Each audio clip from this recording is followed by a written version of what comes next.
नमस्कार, मैं हूं खुशबू पांडे। स्वागत है आपका हमारे खास कार्यक्रम जनता सरकार में, जिसमें हम बात करेंगे सत्ता के सिंहासन से लेकर जनता के सरोकार तक। साथ ही हम आपको बताएंगे प्रदेश सरकार की हर उस योजना के बारे में जिनका सीधा संबंध हरियाणा के जनता से।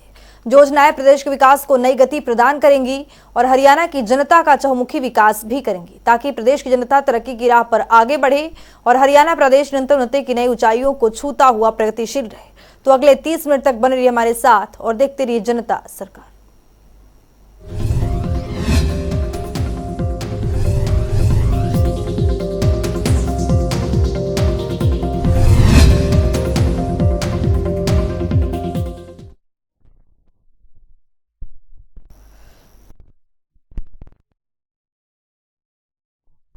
हरियाणा के मुख्यमंत्री मनोहर लाल प्रदेश हित में कई बड़े फैसले ले रहे हैं, ताकि हरियाणा एक विकसित राज्य के रूप में उभर सके। इसी कड़ी में मुख्यमंत्री मनोहर लाल की अध्यक्षता में हरियाणा कैबिनेट की बैठक हुई। बैठक में कई अहम फैसलों पर मुहर लगी है। तो आइए ग्राफिक्स पर नजर डालते हैं कि किन किन फैसलों पर कैबिनेट की मुहर लगी है। मुख्यमंत्री मनोहर लाल की अध्यक्षता में कैबिनेट की बैठक हुई। मंत्रिमंडल ने 3 राज्य पुलिस पुरस्कारों के लिए एसओपी को मंजूरी दी गई है। मुख्यमंत्री वीरता पदक विजेता को 2 लाख रुपए की राशि मिलेगी। गृह मंत्री उत्कृष्ट अन्वेषण पदक विजेताओं को 1 लाख रुपए का नगद पुरस्कार। डीजीपी उत्तम सेवा पदक से सम्मानित विजेताओं को मिलेगी 50,000 रुपए की राशि। राज्य सरकार ने बनाए हरियाणा सिख गुरुद्वारा प्रबंधन समिति नियम 2023। कैबिनेट बैठक में मुख्यमंत्री ने दी नियमों को मंजूरी। कैबिनेट बैठक में मुख्यमंत्री मनोहर लाल ने जानकारी दी। एडहॉक समिति का कार्यालय 18 महीने के बाद समाप्त होने वाला है। हरियाणा सिख गुरुद्वारा प्रबंधन समिति के सदस्यों का चुनाव करने के लिए चुनाव कराना आवश्यक। मंत्रिमंडल ने ग्रामीण क्षेत्रों में पानी के शुल्क के संग्रह के लिए नई योजना को मंजूरी दी। योजना का उद्देश्य महिलाओं के आय स्तर में सुधार करना और महिला सशक्तिकरण को बढ़ावा देना। हरियाणा उत्कृष्ट खिलाड़ियों के समूह ए, बी और सी सेवा नियम 2021 में संशोधन के लिए मंजूरी मिली। हरियाणा सूक्ष्म और लघु उद्यम सुविधा परिषद संशोधन नियम 2023 के संबंध में मंजूरी।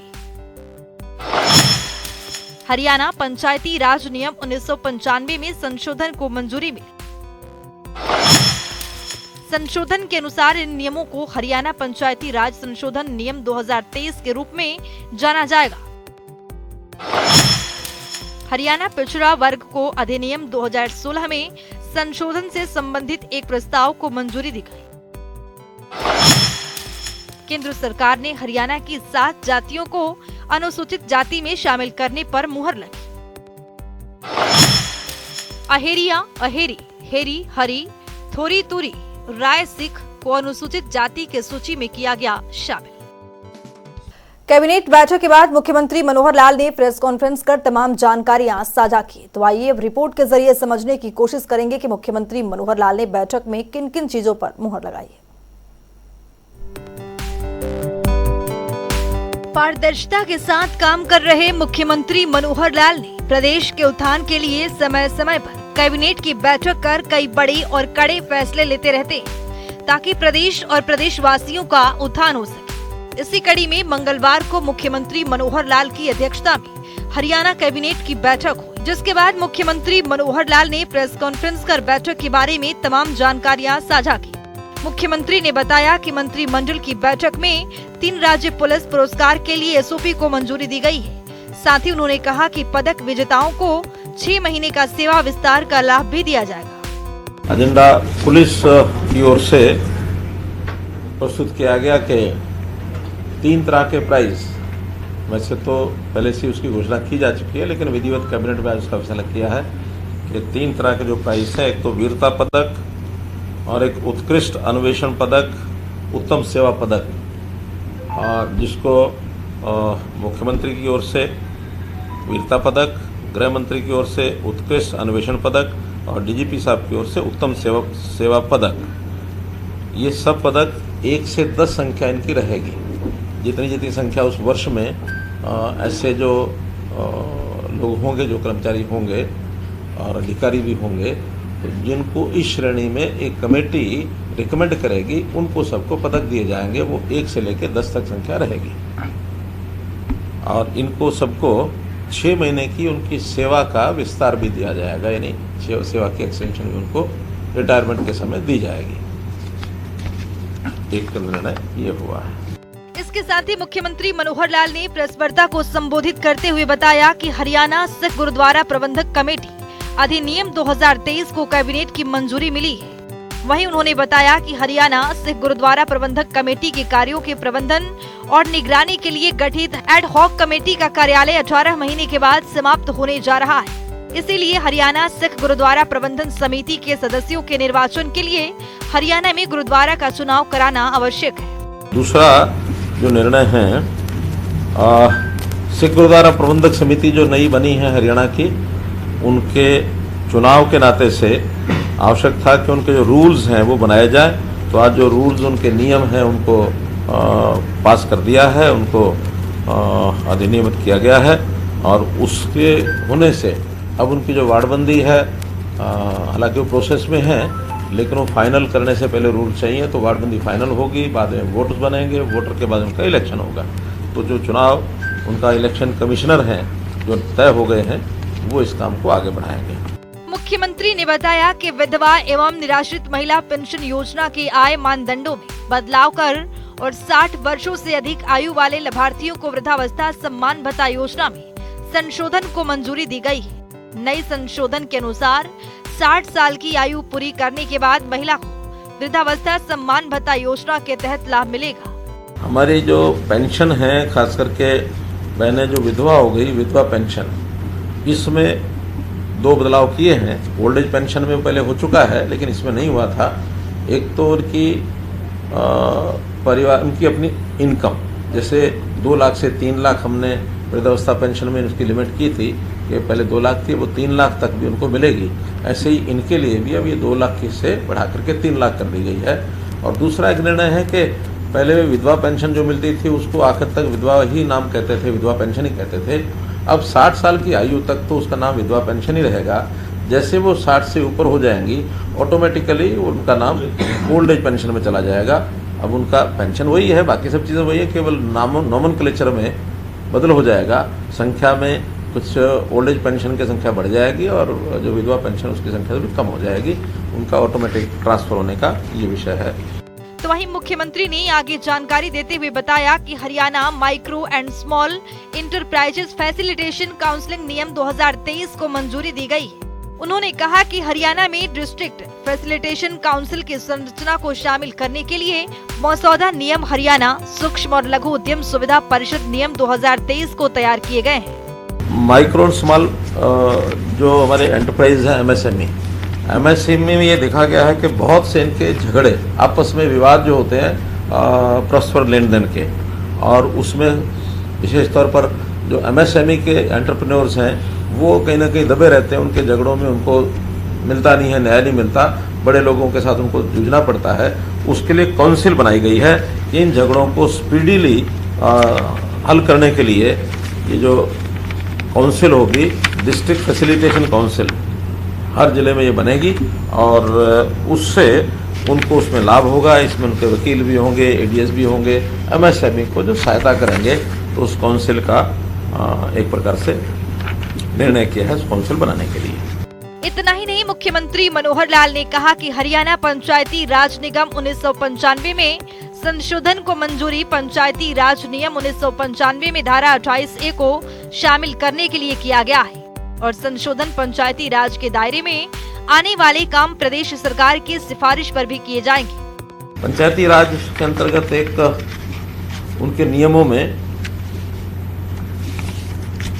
संशोधन किया है और उस संशोधन के हिसाब से, हालांकि एक्ट में तो पहले भी लिखा हुआ है लेकिन नियमों में कहीं नहीं लिखा था, वो नियमों में डाल दिया है कि जो कोई काम पंचायती राज की सूची में होते हैं 28 प्रकार के अलग अलग प्रकार के काम होते हैं। उनको एक्ट के हिसाब से उनको अधिकार भी होते हैं, उनकी जिम्मेवारी भी होती है। पैसा भी सेंटर से भी आता है, स्टेट से हम भी देते हैं, कुछ अपनी इनकम होती है। लेकिन वो अभी तक ये था कि जो हमारे पास यहाँ काम आ जाते हैं, कोई भी नागरिक हमको पहुँचाता है तो हम उनको पहले भेज देते थे, उनकी डिस्क्रिप्शन है कि उस काम को करें या न करें। अब जो काम हमारे यहाँ से भी जाएंगे स्टेट गवर्नमेंट से, वो उनको करने होंगे जो उनके दायरे में काम आते हैं। मानो कोई गली हमारे पास आ गई, कोई मुझे भी चलते पकड़ा देते हैं, ये गली बनवा दो, तो गली बनाने का काम राज्य सरकार का नहीं, वो पंचायत का काम है। तो हम उनको डायरेक्शन देंगे कि हाँ, इस काम को आपके गांव की नागरिक की ही डिमांड है, इसको आप कराएं। तो नियम में एक छोटा परिवर्तन किया है, जिससे कई बार विधायक हमारे कह देते थे कि अब तो आपने पंचायतों को सारे पावर दे दिए, हमारी बात भी सुनेंगे नहीं सुनेंगे। अब उसमें से ये है कि चाहे विधायक की ओर से भी काम आएगा, MP की ओर से आएगा या नागरिक भी कोई देगा, तो किसी भी जगह से हमें मिलेगा तो हम पंचायत को भेजेंगे, ताकि वो काम उसको बशर्ते के उसके पैसे भी जो है हम भेजते हैं, उस पैसे में से वो कराएंगे। मुख्यमंत्री ने ये भी बताया कि 7 जातियां अहेरिया, अहेरी, हेरी, रायसिक, डेरी, थोरी, तुरी, जिन्हें केंद्र की तरफ से SC वर्ग में शामिल किया गया है, उनको हरियाणा प्रदेश में भी सम्मान लाभ मिलेगा। साथ ही जोगी और जंगम, जोगी जाति को अलग अलग जोगी और जंगम के रूप में परिभाषित किया गया है। कुछ जातियां हैं, नाम बोल रहा हूँ, 7 कास्ट हैं, अहेरिया, अहेरी, हेरी, हारी, तुरी, थोरी और रायसिक कम्युनिटीज। ये सब केंद्रीय नोटिफिकेशन में इन सबको SC में जोड़ दिया गया है। लेकिन हमारे यहाँ इसको चेंज नहीं किया। पहले ये BCA में थी, तो यहाँ BCA में भी चल रही थी और SC में भी चल रही थी। और वो जो ऑटोमेटिक सिस्टम होता है, इनको SC के बजाय अभी भी हम BCA का सर्टिफिकेट देते थे। तो जब ये बात ध्यान में आई, तो अब उन 7 जातियों को SC में है तो SC का ही सर्टिफिकेट जाएगा, BCA का अब नहीं जाएगा। जबकि उनकी डिमांड थी कि हमको जब हम SC में आ गए तो BCA का सर्टिफिकेट क्यों मिलता है, तो हमने उसको BCA से निकाल दिया, अब SC में ही रहेंगे। और ये 7 जातियाँ, हाँ, अहेरिया, अहेरी, हेरी, हारी, तुरी, थोरी और रायसिक। और इसी तरह जो बैकवर्ड क्लासेस A की जो लिस्ट है, उसमें एक जाति लिखी है जोगी और एक लिखी है जंगम जोगी। अब वो किसी ने लिखी होगी भी जंगम जोगी, वो जोगी होते हैं जंगम जोगी, लेकिन उनका कहना है कि जंगम अलग होते हैं, जोगी अलग होते हैं। तो जोगी लिखा हो तो लिखा ही है, तो जहाँ जंगम जोगी लिखा उसको केवल जंगम कर दिया है। हाँ, अब वो जोगी अलग है, जंगम अलग है। अगर मानो एक भी मानते हैं तो भी इनको सर्टिफिकेट अपना अपना ही मिलेगा, जंगम का जंगम का। हाँ, वो BCA दोनों में, हाँ, BCA में है जंगम भी और जोगी भी। जंगम जोगी इकट्ठा नहीं मिलेगा। तो ये दोनों को एंट्री में थोड़ा परिवर्तन किया है, ये उसके अंदर विषय आया है।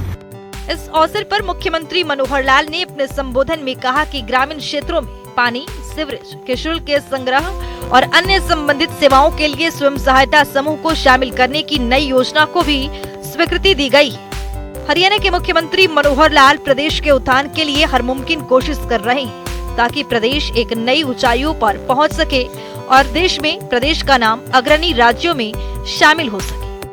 जनता टीवी के लिए चंडीगढ़ से पवन सिवर की रिपोर्ट। हरियाणा के मुख्यमंत्री मनोहर लाल ने 1 जून 2023 को हरियाणवी उदय कार्यक्रम को लागू किया। इस कार्यक्रम के जरिए जनता और प्रशासन के अधिकारी बिना गतिरोध के बातचीत करेंगे और जनता की समस्याओं का समाधान भी करेंगे, ताकि जनता से जुड़ी सभी समस्याओं को समाधान मिल सके। इतना ही नहीं, कार्यक्रम के दौरान मुख्यमंत्री मनोहर लाल ने हरियाणा उदय के कैलेंडर का विमोचन भी किया। इसी के चलते जिला प्रशासन ने भी जून के महीने से कार्यक्रम की शुरुआत की है, जिसके चलते जनता की समस्याओं को उनके घर द्वार पर ही समाधान करने का प्रयास किया जा रहा है। इसके तहत प्रशासनिक तर्पण गांव में जनसंवाद कार्यक्रम आयोजित किए जा रहे हैं, ताकि लोगों की समस्याओं का समाधान हो। हरियाणा राज्य ने बागवानी के क्षेत्र में कई उपलब्धियां हासिल की है। यहाँ के मुख्यमंत्री मनोहर लाल के नेतृत्व में बागवानी विभाग नए आयाम स्थापित कर रहा है और हरियाणा के प्रगतिशील किसान परंपरागत खेती को छोड़कर बागवानी की ओर रुख कर रहे हैं। रिपोर्ट देखिए। हरियाणा राज्य, जिसका उदय सन 1966 में तत्कालीन पंजाब के सबसे पिछड़े इलाके को मिलाकर हुआ था, लेकिन यहाँ के जुझारू नागरिकों की मेहनत और इच्छा शक्ति के बलबूते हरियाणा राज्य आज देश के समृद्ध राज्यों में अग्रणी। चाहे उद्योग हो या कृषि, हरियाणा राज्य ने हर क्षेत्र में तरक्की अर्जित की है। कहते हैं आवश्यकता आविष्कार की जननी होती है। समय में बदलाव के साथ जरूरतें बढ़ती भी हैं और बदलती भी हैं। लेकिन जब कृषि के क्षेत्र में विविधीकरण की बात करें तो हरियाणा प्रदेश इसमें भी आदर्श स्थापित कर रहा है। परंपरागत खेती में जोखिम और लागत ज्यादा है, तो हरियाणा के मुख्यमंत्री मनोहर लाल के नेतृत्व में बागवानी विभाग प्रदेश के किसानों के लिए नई नई योजनाएं ला रहा है, जिससे किसानों की आय दोगुना ही नहीं बल्कि कई गुना बढ़ रही है और किसानों को बागवानी विभाग के प्रति अटूट विश्वास बन रहा है। इसी के परिणाम है बागवानी के क्षेत्र में हरियाणा राज्य पूरे देश में चर्चा का केंद्र बन रहा है।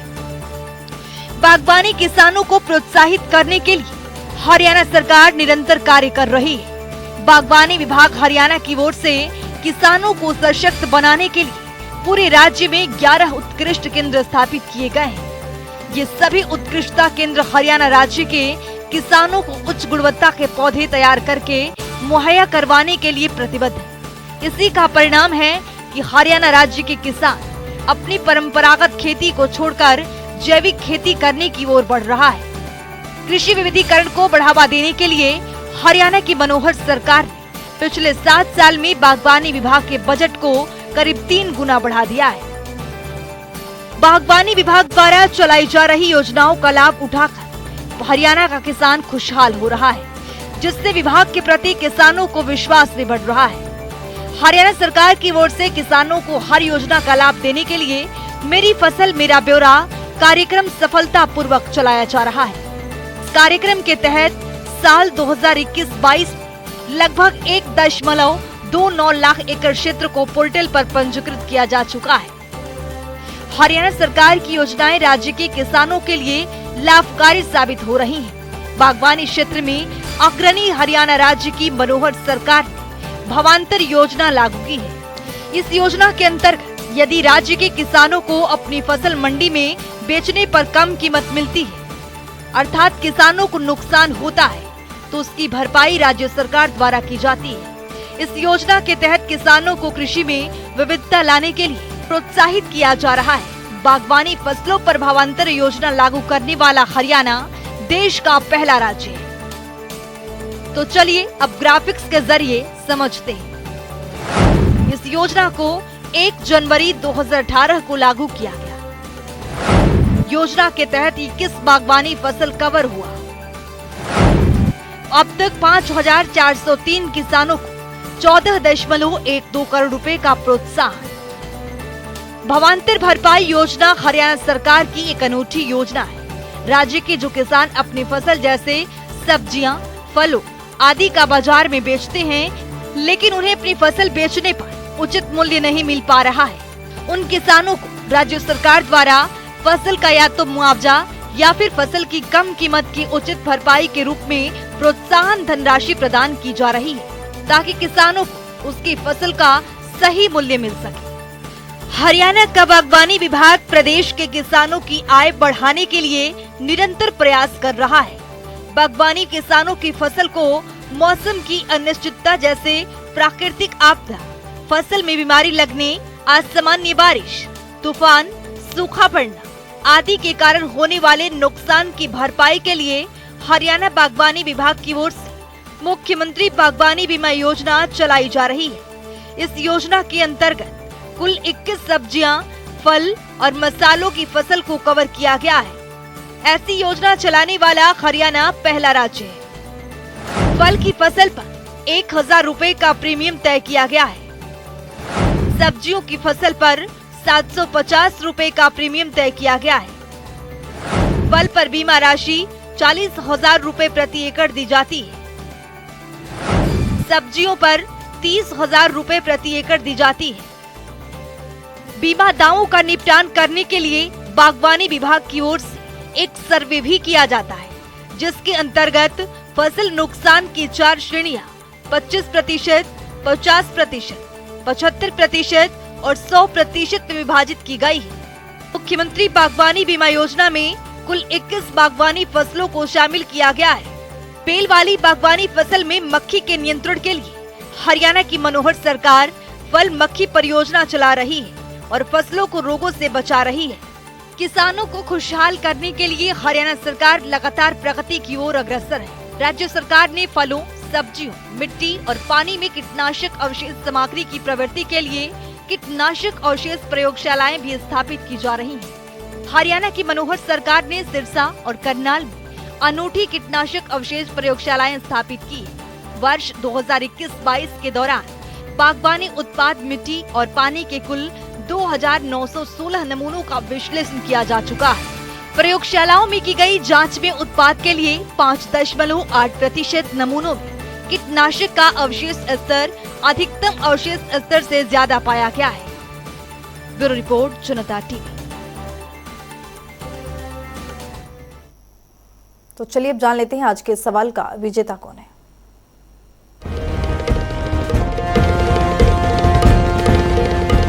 तो बात अब आज के विजेता की। जैसा कि आप जानते हैं, हर रोज एक नया सवाल पूछते हैं, सही जवाब देने वाले के नाम और तस्वीर अपने टेलीविजन स्क्रीन पर दिखाते हैं, साथ ही उसको उपहार भी देते हैं।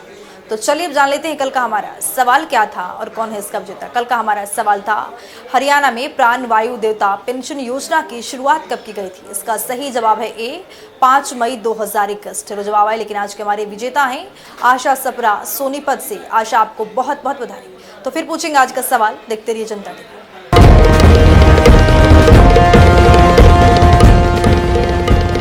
तो वक्त हो गया है आज की मुलाकात का। आज की मुलाकात में हम हर दिन नए शख्सियत से आपको रूबरू कराते हैं और उनकी कार्यप्रणाली पर बारीकी से नजर डालते हैं, जानते हो तमाम योजनाएं जो बनी है हरियाणा की जनता के लिए। तो ऐसे ही शख्सियत जनता टीवी ने खास बातचीत की है। इनका नाम है नवल किशोर, जो कि सिरसा से डीएफओ के पद पर काबिज हैं। सुनिए।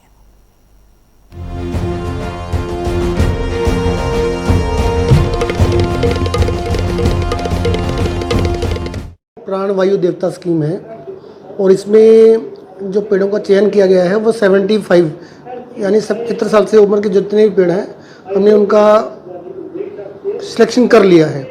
ज़िले में हमारे पास ये लिस्ट जो बन के आई है अभी 364 पेड़ हैं ये। हालांकि ये इसमें कुछ और पेड़ भी ऐड हो सकते हैं अभी।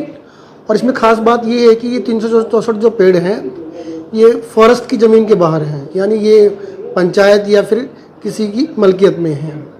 अभी हमारे पास हरियाणा सरकार से नोटिफिकेशन हमें मिल गया है और इस नोटिफिकेशन में ये सभी जो शर्तें हैं इसकी पेंशन के बारे में वो विस्तार से बताई गई हैं। और इसमें एक डिस्ट्रिक्ट लेवल की कमेटी का भी जिक्र किया गया है जो कि डीसी साहब की अध्यक्षता में होगी। मैं खुद रहूँगा और 3-4 मेंबर्स हो रहे हैं उसमें। तो ये कमेटी जितने भी ये पेड़ हैं उनकी मिल्कियत से संबंधित पंचायत है या जो भी मालिक हैं उनसे एप्लीकेशंस रिसीव करेगी और उनकी सिक्योरिटी के बाद वो केस बनाकर वो गवर्नमेंट को जाएगा, ताकि ये केस ये बताए कि ये जो पेंशन आनी है ये किसके खाते में जानी है। ये तो हमें नोटिफिकेशन प्राप्त हो गया है और जल्द ही हम इसके बारे में प्रेस के थ्रू भी और बाकी और मीडिया के थ्रू भी हम लोग ये बात जनता तक पहुंचाएंगे कि वो अपनी दावों से जितने भी दावे हैं उनके इन पेड़ों के बारे में वो एप्लीकेशंस हमारे डीसी ऑफिस या फिर फॉरेस्ट के दफ्तर में वो जमा करें ताकि फर्दर कार्रवाई हम कर सकें। मकसद कोरोना के बाद से आप लोगों को पता है कि जिस तरह की जो स्थितियाँ क्रिएट हुई थी, तो मुख्य तौर से देसी जो प्रजातियाँ हैं हमारी वो क्योंकि कम होती जा रही हैं और आप देख रहे हैं कि पिछले कुछ समय में हमारे यहाँ कुछ सफ़ेदा वगैरह पे ज़्यादा जोर दिया गया। लेकिन अभी फिर लोगों की समझ में आया है कि हमारी जो बर्ड, पीपल, नीम या जंडी जो पेड़ हैं, इस तरह की जो पेड़ हैं, जाल है, ये बहुत लंबे समय तक जीने वाले पेड़ हैं। और जैसे कि स्कीम का नाम है प्राण वायु देवता स्कीम, तो इनका तो जैसे हमको भगवान की उपाधि दी है हमने, क्योंकि हमारे लिए एक बहुत लंबे समय तक ऑक्सीजन की उपलब्धता करवाते हैं। तो इन पेड़ों को बनाए रखने के लिए कि चाहे वो पंचायत है या फिर मालिक हैं, उनको ये बोझ ना लगे इन पेड़ों का पालन करना। तो एक तरह की पेंशन इस तरह इसके लिए आई है और समय समय पर ये बढ़ाई भी जाएगी।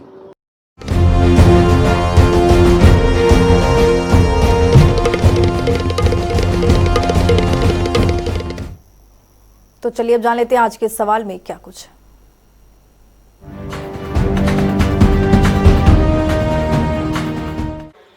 हर रोज की तरह हाजिर हूँ आज का सवाल लेकर। जैसा कि आप जानते हैं हर रोज एक नया सवाल पूछते हैं, सही जवाब देने वाले के नाम और तस्वीर अपने टेलीविजन स्क्रीन पर दिखाते हैं, साथ ही उसको उपहार भी देते हैं। तो चलिए अब नजर डालते हैं आज के सवाल। हरियाणा उदय कार्यक्रम को प्रदेश में कब लागू किया गया था? ए 1 जून 2023, बी 1 जून 2021, सी 1 जून 2022, डी 1 जून 2019। तो दीजिए सही जवाब और बनिए विजेता।